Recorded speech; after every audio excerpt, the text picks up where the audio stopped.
Here we go. Right, hello, right, live. This is John Wedger going live. I'm with author and therapist Carolyn Bramhall, and we're in a lovely part of the country. I'm not going to tell you where though, but it is lovely. It's quite a unique place as well. And a quick rundown of myself for those who don't know. I'm a retired Metropolitan Police detective who specialised in child abuse. I'm also a whistleblower, in as much as I exposed deliberate cover-up of child abuse and prostitution, and was threatened, bullied, intimidated, nearly put in prison, all sorts of things for my efforts. So I now utilise my time campaigning for greater protection for police whistleblowers, because we don't get any, and also going around speaking to victims and survivors of child abuse, and also professionals who are involved in the same sort of field. So I'll introduce now. This is Carolyn. Hello. And Carolyn, I was put in touch with Carolyn by a member of our group who told me to read a book. I can hold the book up. There you go. It might come out back to front, but Am I a Good Girl Yet? And this is Carolyn's life story, which is a fantastic read. I was absolutely enthralled. I read it in half a day, and brilliant. And I was encouraged to read it because someone who works closely with my little group suffers from DID, and I was unaware what DID was, and then it was explained to me it stands for Dissociated Identity Disorder. Is that right? Dissociative Identity disorder. Right. Mm-hmm. And it used to be termed multiple personalities. That's right, yeah. And in order to sort of understand DID, you need to go into a person's background, and then you realise the reason that these different identities, which are termed alters as well, that's right, come to pass. Now, someone I know has got, she I think has identified 5 alters. Yourself, you're an ex-sufferer or whatever can I say of DID, but I think in your book you said about 109. Yeah, I had 109 different alter personalities, and they're called alters, by the way, because they're alternate. They come and go, or you could also say that they're alternative ways of expressing yourself. Well, and one of the sort of sources of all this, and it's a topic that I was warned about when I first started this campaign. I'm just going to move this slightly round like that. And it is a very emotive subject, and that is SRA, Satanic Ritual Abuse. And I think in your book you allude quite clearly to the fact that was the origins of your suffering, as it were. As I understand it, of course, I was thinking of the past, and you can never be sure of actual facts when you're an adult talking about a childhood memory. But all the signs are there that I was abused in a group that belonged to something very evil, something very dark, and that abused me in a ritual sense. It was horrific, it was ongoing, it was bizarre, it attacked every part of my life. Yeah, and the thing is, we're going to get more into, your journey and the work you do now, which I think is important to get out there. But when you talk about satanic ritual abuse, you get attacked, and you get attacked in the most vilest way. Now, we have been attacked recently, the small group I'm dealing with, by Private Eye magazine, which claims to be this sort of satirical alternative media outlet. But actually, what they've been doing is incredibly nefarious. And there's one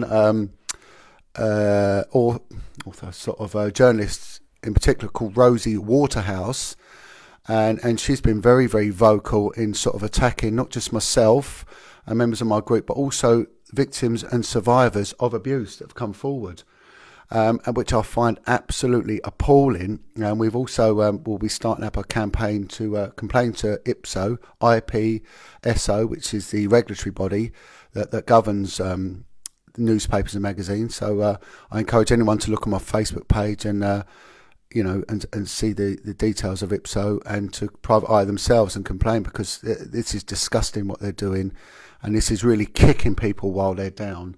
Absolutely appalling. And they hide behind the guise that they are the voice of the people, and albeit that they do it satirically, and just appalling individuals. This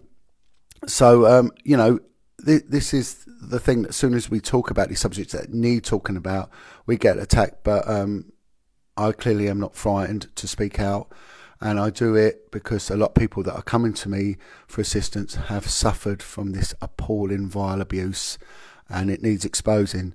So, right, let's go on to yourself now, Carolyn. Now, initially, when we go from your book, life seems to carry on as normal, but there are certain things which sort of trigger you, as it were. Yes. And you, at the point, had no idea what was going on. Can you sort of talk to us about sort of like the early days? And well, see, what happens is that when you're living your life as a normal individual, and then something will trigger and will remind a part of you of something from the past. Yeah. And so that will ring a bell, and immediately that part of you that has been created to hold that memory will come to the fore. Yeah. So the reason other parts are there in the first place is to keep you safe, is to preserve that memory that they hold apart from your consciousness. They want you as an individual not to know everything that happens. Because when a small child is horribly abused, obviously their mind is unable to grasp, to process that information. Yeah, a child's mind does not have the capacity to hold the fact that somebody safe, like your mother or father or auntie and uncle or somebody like that, who says they love you, who does nice things for you, like feeds you and clothes you, could also do bad things. They don't have that capacity. And that sort of also adds to this conspiracy of silence, why people do remain silent for so long, and won't speak out. I've had it with victims, and they've been asked in court as adults, why didn't you come forward as a child? And this sort of explains to a degree why. Well, there are two reasons why that. One is that misplaced loyalty that happens in all child abuse cases, I would say. Yeah. And also, there's huge confusion because you don't know what is truth. It's very, very hard before I've become whole now, but when you're in that place, do I believe what another part of me says, or do I believe what I feel is right? And there's huge conflict there. And we was discussing earlier about the altars, and you were saying that you had names for them. Yes. And how would these sort of different characters come into your life, and what was their reason for coming into your life, and what was their job, as it were? Well, every altar has a reason for being. So, for example, the example I often give is when I was around 5 years old, my dad used to drive the car up the side of the house, and at a certain time in the night, and at that moment I knew what was going to happen next. Right. He was going to come inside and up the stairs and into my room, and so when I heard that sound, it was my cue for me to go away, for my mind to go, and for another part that I called Juju to come out and to take what went on from then onwards. She was there. She was present. So later on, when I was in my 30s, Juju would come and she would remember what happened. And when she came and talked about what happened at that point, she really believed that we were there still. Right. Okay, so Juju was still living in that moment. An altar has to have quite a lot of convincing from safe people on the outside that time has moved on. Right. I sometimes show somebody with DID, right. I sometimes show their face in a mirror and say, look, is this the face of somebody who's 4, or is it of a grown-up? Do you know, that's so interesting, because in my policing career, and also more so now in the work I'm doing, like I said to you earlier, I had one guy that was a bare knuckle fighter, a traveller, and this man was just not short of 7 foot tall, and I've had him kneel down in front of me and, like a 4-year-old boy, tug at my trousers saying, "Please be my friend, don't leave me, don't leave me." And this is a guy that was an absolute animal when he lost his temper, you know. And then I've got this, like, literally a 4-year-old in front of me, and I spoke to him like a 4-year-old, and it was quite unsettling for me to see it. It's changed. I've got video footage of me in therapy times and with my friends in America, which is where I was when I fell apart and all of this came out. And you can clearly see the switches. And, you know, I spoke in a different voice. Yeah. In my mind, I was wearing different clothes. My handwriting was different. I liked eating things that I wouldn't like eating as an adult. Everything about me was different. But then it's necessary for a small child to create somebody completely different, because in their mind, Mummy and Daddy wouldn't want to hurt me, but they might want to hurt her. And something very interesting, if you look, Carolyn's got glasses on, and your alter juju had 20/20 vision. Yes. We once went to an optician when I was in the States, and he was fascinated because he said, "You shouldn't be able to read this on the screen." Yeah. And I did without my glasses on. And he wasn't quite sure what to make of this, and so he asked me to come back on the Saturday when he was not working to do some more tests, and we didn't go. It was getting too near being found out for the alters. Right, okay. We might be discovered that the alters were there. And of course, alters are secret. They hold secrets. That's the whole point. Right.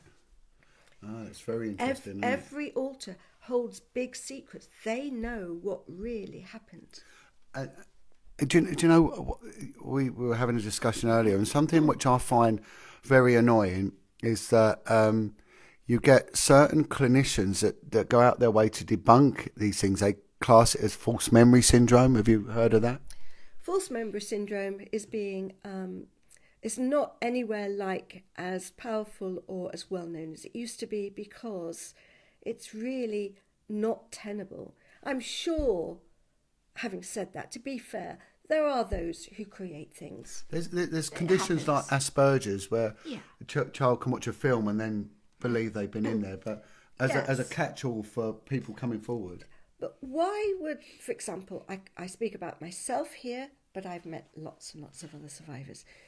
Why would I, as a respectable young woman from the southeast who'd never seen a horror movie in her life, I was a Christian, why would I want to create this kind of horror, the horror that I went through all the while I was in America and all the while I was in recovery, the memories I had, the nightmares, the hell I was living in? Why would I want to do that? We've had exactly the same with a very, very good man called Michael Tarraga, who's come forward and given his testimony of the abuse he endured in the children's homes, and it's horrific. Yeah. And he's being accused now of this lady, Rosie Waterhouse, that he's a liar, he's made it up. And in all the years of investigating child abuse, I dealt with one case where a child was lying, and they fell at the first hurdle because the process of eliciting information is so comprehensive that it weeds it out. So one case in hundreds that we dealt with, this kid was clearly lying, and that was a matrimonial issue. You know, that there was acrimony, and that came out. But on the whole, when you see what the victims, how they suffer in adult life, the torture, the torment it goes through, there is no way in the name of decency and in the name of God that anyone would want to lie about this. No, and what happens when people come to me and say, I don't know that she's telling the truth on this one?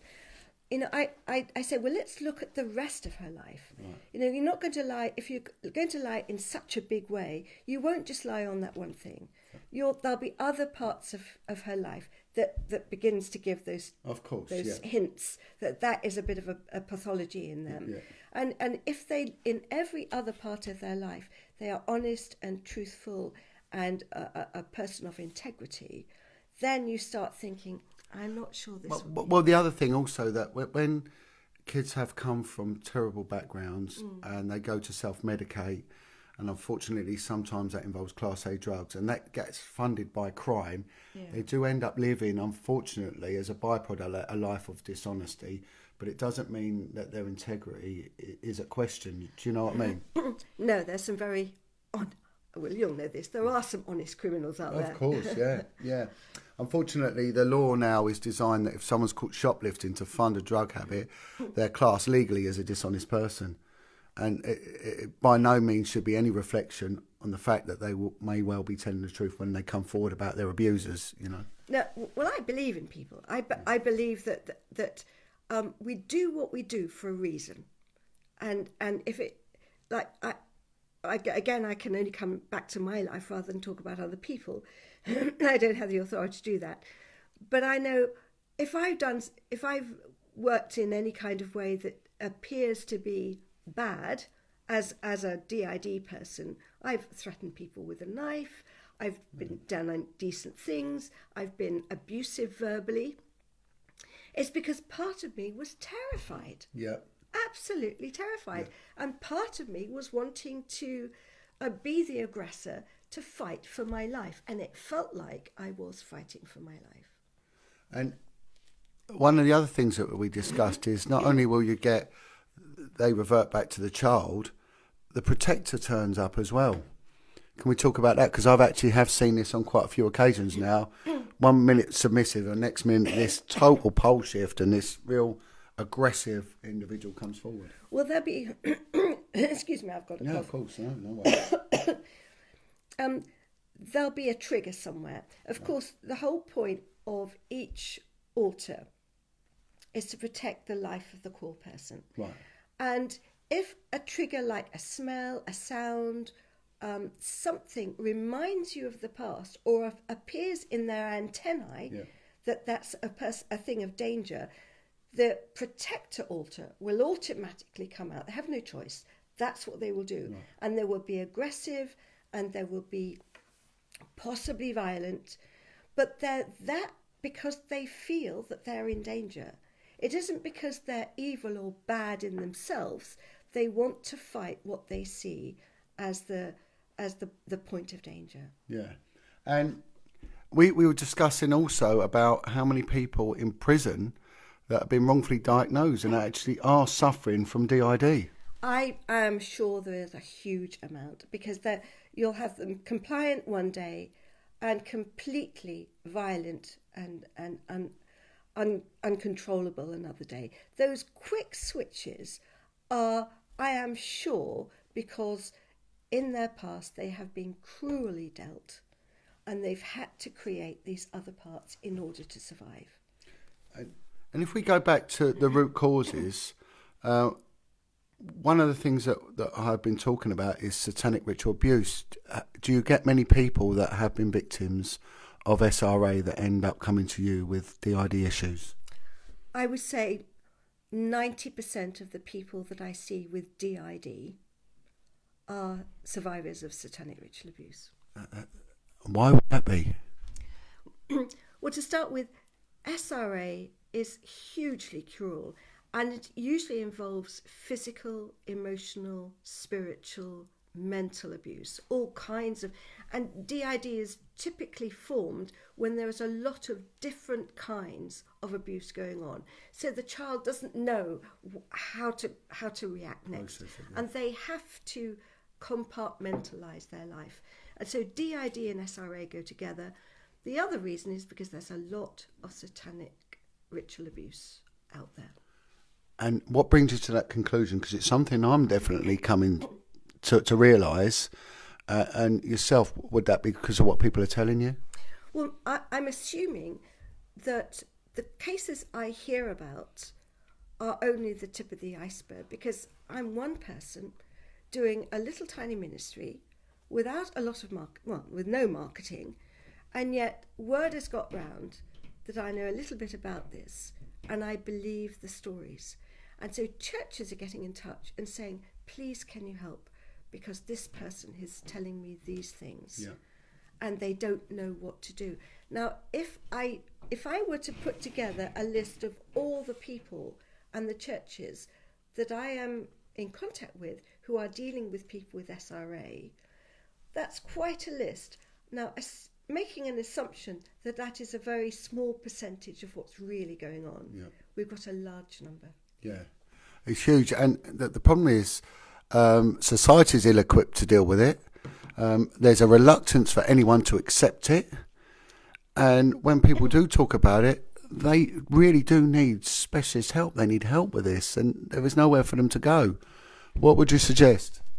Well, I'm asked constantly, is there any safe place that I can send my friend, my church member, just to get away for Halloween or a birthday or Easter? The amount of people that have been the victim of SRA say, for God's sake, do not engage in Halloween. Whatever they are really strongly opposed to it. It's potent, yes. Yeah, potent, yeah. But that I'm asked a lot, what help is there? And my experience now is that, well, we could send somebody away for a few days. That's not going to solve anything. It keeps them safe for a little while. My experience now, in the years I've been doing this, is to find a community of people, a whole bunch of people that can live, engage the SRA survivor in their lives and protect them in all kinds of ways in a lifestyle. And churches typically are a really good way of surrounding somebody with love and care and understanding, so that when they flip, they're not judged. When they switched, this is little Susie, who is an altar or Big Susan, and that's okay. We understand why that is and know how to deal with it. And it's finding a church group that will speak about the Satanic, because there's groups that do not want to say the devil word. They don't want to go near there. A priest even said to me that had worked in Africa, said in Africa, they're all over it. They understand the dangers of the dark side of spirituality. But he said, the UK, no one wants to address it. No one wants to talk about it. Well, I'm more optimistic than that. I've gone to churches with an incredible sense of we want to learn. A lot of churches that I go to, obviously I'm there because they want to learn themselves. But I've met some hugely sacrificial, wonderful people who say, teach us. I want to know how to help this individual. We love them. We don't know what's going on for their lives. We're a little bit frightened. We just want to help. I mean, I've had a lot of help from people within the church come to me, but also I spoke to a lot of victims of the church, sexual abuse victims of the church. And this is the balancing act. You know, I spoke to two brothers and their lives have been destroyed by systemic abuse that went on in the name of Jesus. There's no way anyone does this in the name of Jesus unless they're evil. So, you know, there are people with hatred now of religion and things because of how they suffered. Yes, I was just talking to somebody yesterday. She said she's not going to get near a church, but she wants Jesus to heal her. Yeah. You know, and there are ways that we can help somebody like that. But and that I find that really, really sad, because we can't, it's just like we can't say all cyclists are the same, or, you know, or everyone who owns a certain kind of car are the same, because they're not, and all churches are not the same. And churches who really honestly know and love Jesus Christ, they want to love people, they want to love victims. And it's finding a church that's live, that is a church of integrity and honesty and truth, who want to really help. And those churches are powerhouses. There's a guy I know, a lovely, lovely guy, a very inspirational guy, and he has got an altar, and he says to me, look, Johnny, we can't go near that person because this altar is telling him they're no good, they're no. And sure enough, it may be a month, maybe 2 months later, and something will come out in the paper about someone that wanted to help us and turned out to be a paedophile. And I say, how do you know? He said, he tells me, stay away. And his hyper sense of awareness is off the scale. Do you get that as well? I absolutely, yes. I certainly identify with that. And well, you see, if you've been a victim of anything, your antennae is out there. You pick, anyone who's a therapist out there will know that if you see somebody regularly, they will know if you've moved your chair a little bit or if you're wearing a different watch, because their eyes are everywhere. Yeah. And so you're going to be very sensitive. And so, you certainly pick vibes up. I can pick up a victim, very easily. But there was a time in my life when I was very aware of angels and demons. I could see them. I knew when they were there. I could see a demon on somebody. Right. And how would that appear to you? Well, a demon is usually something very dark. A shadow. It's more substantial than a shadow. And for me, they were green or black or orange. Right. That's just the way they were for me. But certainly the altars knew that. They straight away. This is exactly what this guy says to me. And Juju would say across the room, she'd shout out, "That lady has got a demon on her shoulders." Yeah. And then somebody would say, and she wouldn't know that lady, and somebody would say, "Actually, that lady is da da da da da," and it's like, well, that's why. She's either an abuser or she's into something, and there's that sensitivity that altars have. There seems to be a benefit sometimes of having these altars, but yeah, there is. but then again, the wholeness is not there if you have this fractured personality. No, and people get attached to their altars. Right. The last altar that went, Judy was the last one to go, and there's real grief there because you get to know these parts, and it's actually, they're very useful. I didn't have to ever feel fear, because whenever I was afraid, and the altars that took the fear, one of them would come. Right. I didn't know what it was to be angry, because I never was angry. And then when I felt anger, when I was fully integrated, it was like, I don't know what. Would there be gender issues as well? Would you get a masculine? Would you get a feminine? Well, as a child, you can create anybody you want. So yes, I had men and women and male and female. And I've certainly met altars that are not the gender of the host personality. Yeah. Just thinking out loud, could that, in a more intense form, cause like sexuality issues within people that they could? Most people with DID have sexual issues. Most people with DID have eating issues and sleep issues. They all sort of go with it because, of course, you've got all these different parts with different kinds of routines and what have you, but sexuality is a big one for people with DID. Yeah, it was just coming to my mind. I was just thinking then. I'll tell you a funny thing though, but when I was in America and I was going through all this chaos, one altar, Elliot, who was a boy, he insisted on always, when we were out, going into the men's loos. Which caused a few problems, I can see people using that as an excuse as well now. Oh no! Well, don't. Yeah, no. Make a habit of No. But I mean, and on a positive side, at the end of the day, you need peace and things need to be addressed. How is it a case of bringing everyone together and then sending them off with love? There's a way of doing that, and I think, Jesus Christ wants us to be whole people. Yeah. We're not made to live in this topsy-turvy, fragmented way at all. Now, the key really, in a very short space of time, and I know the therapists out there will probably think, oh, there's a whole lot more than that, but there is to each altar needs to feel safe. They need to have told their story, so they don't need to hold it separate anymore. Yeah. Once they've let go of that story or that overwhelming emotion, once they've told it, they don't need to be separate, so they can choose to be invited to join the host personality. Right, okay. So I would say, thank you, Cherubble, whoever I had. You've done such a wonderful job. Thank you for helping me so much for all those years. But now I know what you've told me. I believe your story. Would you like to join me? And they would. Yeah. But initially, if somebody with DID came in now, and I were to say that to them, they'd be very frightened. Right, okay. Because they feel that part of them would be destroyed. And it's not about that at all. Nothing is lost, nothing is left behind, nothing is destroyed.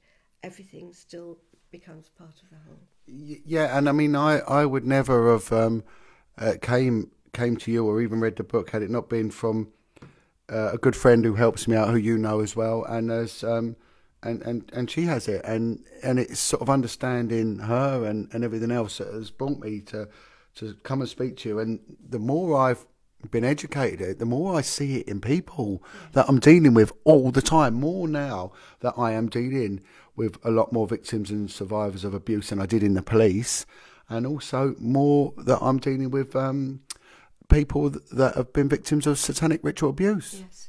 Yes. There's a lot out there. We need to be aware that this is really an issue. And of course, in the society of chaos that we live in today, also having a lot more folk from very troubled parts of the world, we need to be aware that may well be happening in the people around us.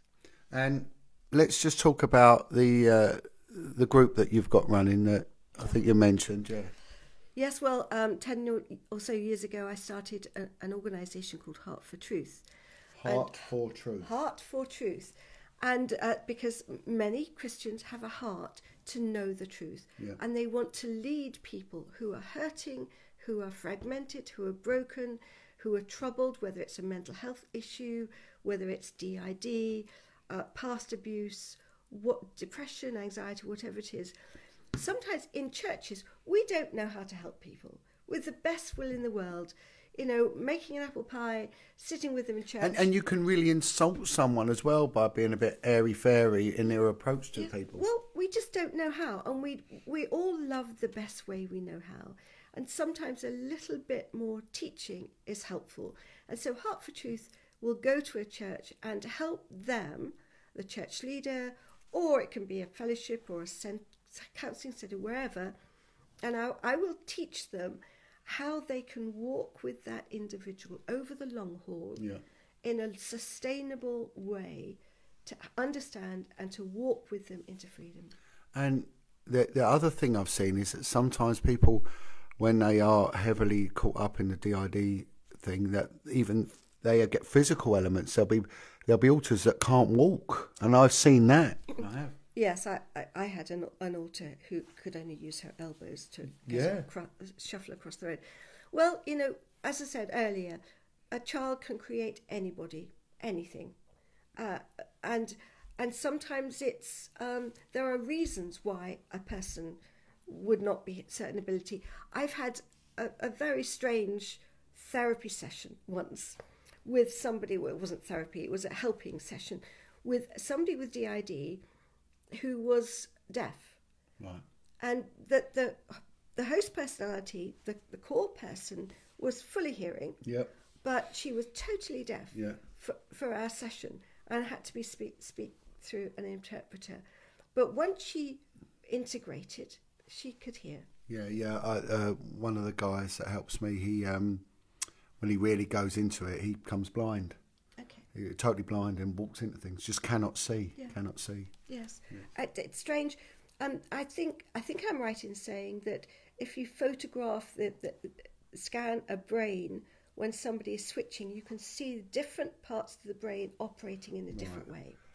And let's get this clear, that the altars are there as a protection mechanism. You know, they're not there to attack the host, they're there to protect the host. Yes. The whole point is that they've got secrets that they've got to keep away from the host, the core personality. Because if they knew, the perception is that they would be overwhelmed. Overwhelmed, right. Yeah. Yes, and that would destroy their life. And that person could then become suicidal or whatever. Yes, or they might do something silly. In the eyes of an altar, the best thing is to comply with the satanic group. Right.